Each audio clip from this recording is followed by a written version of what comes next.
Hey, what's going on? This is Andre from AndreSanders.net. Wealth is created on weekends and nights. This is something I found somebody had posted that Robert Kiyosaki had mentioned. And that line really is true because it really comes down to what you do pretty much in your downtime.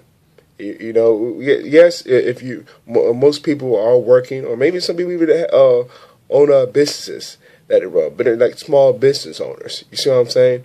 But still, it's what you do in your downtime if you really want to create that wealth. Now, according to how Robert Kiyosaki likes to pretty much define wealth, it's really measured in time.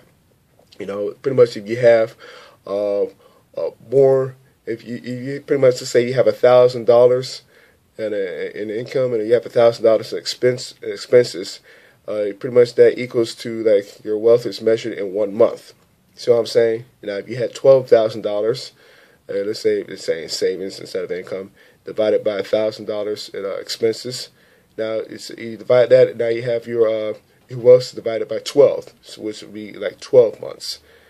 So it pretty much to get to that point, like I just said, what are you doing in your downtime? What do you do to educate yourself? Because that's something he and his wife, Kim Kiyosaki, are huge in as far as education. Not just so much the education that you have in school. Not saying there's anything wrong with that, but especially in today's time, education is really crucial. And it also depends on as far as when you get your education from. Who are your teachers? That's something else that he brought up in his latest book, Why the Rich Are Getting Richer.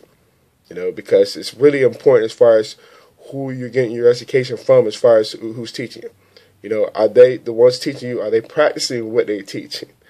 Or are they just doing it just because they're just saying it because it sounds good, but they're not actually practicing what they're preaching. What traditional school system unfortunately does, for the most part. It's something that he also mentioned when he had served in Vietnam, and he went to go back to work on his MBA. He was learning from teachers that did not practice what they preached, and here he is after going through pretty much some of the things in military. He was actually learning from guys that actually pretty much practice what they preach.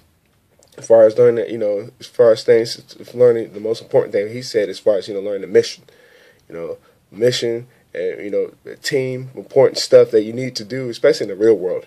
Even if you choose to go and branch off to possibly build a big business, but or any organization in general.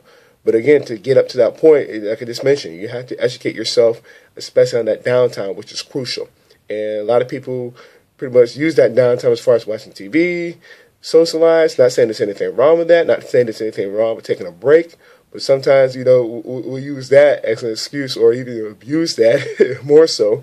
And then we just pretty much go through the motions of life, doing the same thing over and over again. And then we were looking back, let's say a few months from now, a few years from now, we're wondering why we still in the same spot that we were, previously, And again, it comes down to what are we doing in that downtime? What are we doing to educate ourselves? Are we choosing to go to maybe seminars, hang around like-minded people? Are we reading the books that are helping us get to where we want, as far as people doing, as far as the successful principles, whatever, or even listen to the audios, little things like that. So again, something to keep in mind as far as if you really choose to, possibly go after financial independence. It just comes down to, like I said, what you're doing in your downtime, or it's like Kiyosaki mentioned, we pretty much doing your weekends and your nights. So if you got value for what we shared here, I'd love to read your comments below. I'd like to see the video. That being said, I'll see you in the next video.